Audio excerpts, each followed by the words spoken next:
It is Friday, March 19th. I'm Sam Cedar. And I'm Lucy Steiner. Which one of these stories will you be talking about today? The pace of vaccinations is stepping up in the United States, but one group of holdouts, Republican men, now threaten the collective goal of reaching widespread immunity. Meanwhile, with his business empire on the ropes and his social media accounts suspended, Donald Trump has more urgent and costly problems to worry about. Since losing the White House, he's become a magnet for legal actions, both civil and criminal. Lastly, Seattle got sued by big business after passing a measure mandating pandemic hazard pay increases for workers at large grocery chains. Now a federal court has ruled in favor of the city and those essential workers. You're listening to Majority.fm's AM Quickie, and these are the stories you need to know. With the U.S. closing in on President Joe Biden's goal of injecting 100 million coronavirus vaccinations, officials announced yesterday the nation is now in position to help supply neighbors Canada and Mexico, according to the AP. The Biden administration announced the outlines of a plan to loan vaccines to Canada and Mexico, even as the president announced that the U.S. is on the cusp of meeting his 100-day injection goal today. The U.S. is injecting an average of about 2.2 million doses each day. The pace of vaccination is likely to dramatically rise later this month in conjunction with an expected surge in supply. Meanwhile, the Washington Post reports that Mississippi on Tuesday joined Alaska in making the vaccines available to all residents aged 16 and older. A number of individual counties from Arizona to North Carolina have also beckoned everyone to make appointments. These places offer the rest of the country a glimpse of the future. Some residents are thrilled to have the chance to be inoculated, but many other people are holding back, spotlighting challenges related to equity, access, and trust that could complicate the quest to reach the high levels of immunity needed to stop the virus's spread. Nirav Shah, director of Maine Center for Disease Control and Prevention, told the Post he's been hearing from colleagues across the country that they're starting to see appointments go unfilled. Polling suggests rural residents and Republicans are among the least likely to get in line for a coronavirus vaccine. A recent NPR-PBS survey found white Republicans were more hesitant than any other subset of the population. Republican men were especially disinclined, with 49% saying they don't plan to get vaccinated. What can you say? Except stupid is as stupid does. The update on the legal woes of a certain former Twitter user comes from the Washington Post. The district attorney is sifting through millions of pages of his tax records. The state attorney general has subpoenaed his lawyers, his bankers, his chief financial officer, even one of his sons. And that's just in New York. Donald Trump is also facing criminal investigations in Georgia and the District of Columbia related to his efforts to overturn the 2020 election. And Trump must defend himself against a growing raft of lawsuits. 29 are pending at last count. No charges have been filed against Trump in any of these investigations. The outcome of these lawsuits is uncertain, but the sheer volume of these legal problems indicates that after a moment of maximum invincibility in the White House, Trump has fallen to a point of historic vulnerability before the law. Post identified 6 ongoing investigations that could involve Trump. Of the investigations, the broadest appear to be the 2 in New York. A criminal probe begun by Manhattan District Attorney Cyrus Vance Jr. in 2018, and a separate civil inquiry begun by State Attorney General Letitia James in 2019. In addition, Trump faces 3 probes related to his efforts to overturn his loss to President Biden. 2 are in Georgia, where Trump, in a phone call, pressured Secretary of State Brad Raffensperger to find enough votes to let him win.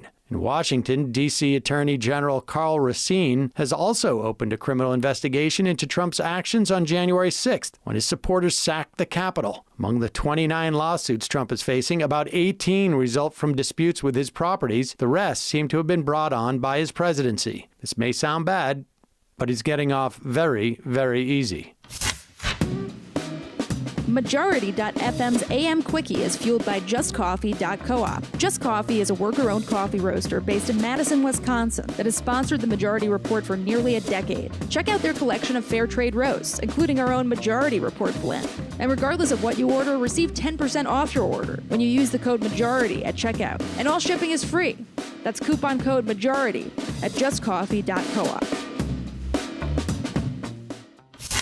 There's some news about a legal victory for workers on the left coast. A federal judge has dismissed a grocery industry lawsuit that sought to block Seattle's new law granting a $4 an hour raises to grocery store workers for the duration of the coronavirus pandemic. This according to the Seattle Times. The law applies to large grocers, those with more than 500 employees worldwide, and stores larger than 10,000 square feet in Seattle. It mandates a $4 an hour pay boost for all workers in retail locations, and that pay boost may remain in effect for as long as Seattle remains in a declared civil emergency. The City Council passed the wage hike law unanimously in late January, according to the Times, after advocacy from the United Food and Commercial Workers Local 21. Seattle City Attorney Pete Holmes, whose office defended the law, said, quote, "This is a big win for the grocery store employees who have been critical and vulnerable frontline workers since the start of the pandemic," end quote. The lawsuit, filed in U.S. District Court in Seattle, alleged that the city's law interferes with the collective bargaining process between grocery stores and unions and also picks winners and losers by singling out large grocery companies. Holmes countered that the law is well within the city's purview of protecting workers and regulating businesses. Other cities, mostly along the West Coast, including Los Angeles, Berkeley, and Long Beach, California, have also recently forwarded or approved similar hazard pay boosts for grocery workers, this according to the Times. Seattle has made several efforts to boost the pay of lower-wage essential workers who are often far more exposed to the virus than higher-wage office workers, many of whom have shifted to remote work. These are good ideas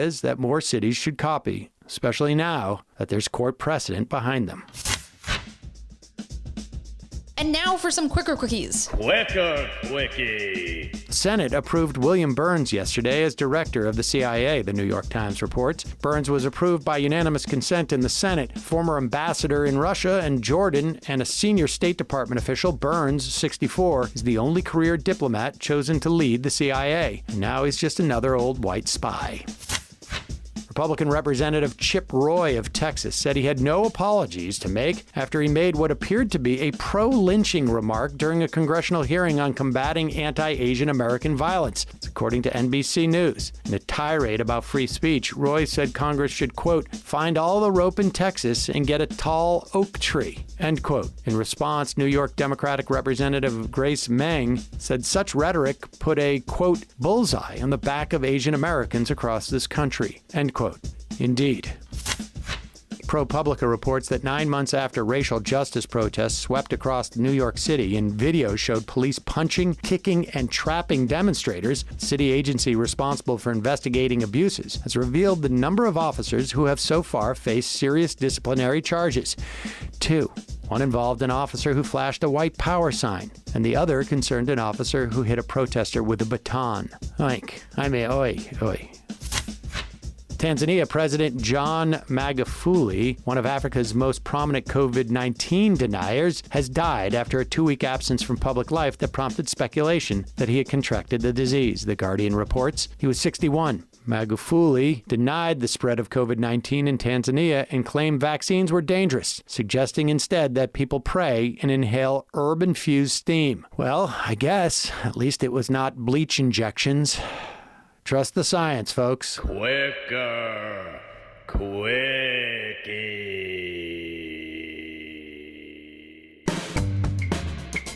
That's all for the AM Quickie. Join us live today at noon for the Majority Report or later wherever your podcasts are served.